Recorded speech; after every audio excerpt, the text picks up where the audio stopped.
a review of Gallup poll data relating to gun control. In the wake of Monday's tragic shootings at Virginia Tech, we at Gallup have reviewed existing American public opinion data on gun control.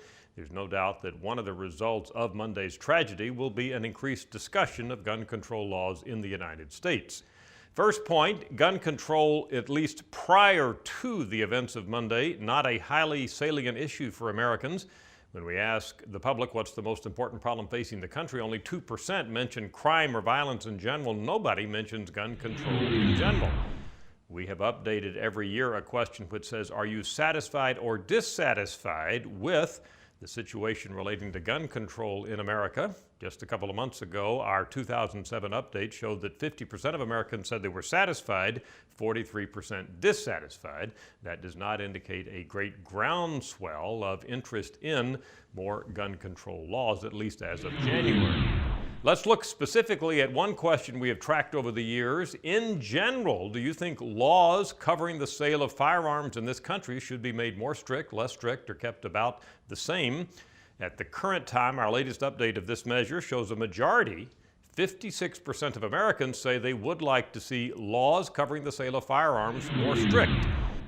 We can look very specifically at what happened back in the spring of 1999, 8 years ago, with the Columbine high school shootings in Colorado. Support for stricter gun laws had dropped to 60% from a high of 78% back in 1990.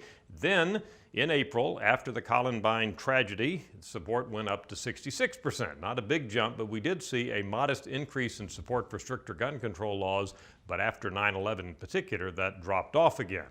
This historical pattern would suggest that we will see at least a modest uptick in support for stricter gun control laws as a result of the Virginia Tech tragedy. There is a trade-off in some Americans' minds between the idea of new laws versus stricter enforcement of existing laws. When we ask Americans about that, we actually find a slight majority who say they would favor more enforcement of existing laws rather than passing new laws. In other words, we have sentiment that presses both ways: stricter laws when we ask about that, or more enforcement of existing laws when we ask that type of question. One final point, our annual update on gun ownership shows that about 43% of Americans say they do have a gun in the home. That percentage is higher, much higher, as a matter of fact, in the South, and also much higher among those who live in rural areas. Bottom line, our review of public opinion data suggests that if one of the results of the Virginia Tech tragedy is an increased focus on new laws or more enforcement of existing laws relating to gun control, a majority of the American public will be receptive. Tomorrow on the Daily Briefing, we'll update you on the 2008 presidential election. I'm Dr. Frank Newport, Editor-in-Chief of the Gallup Poll with Democracy on Demand. Take the Daily Briefing with you. Search for Gallup at the iTunes Music Store.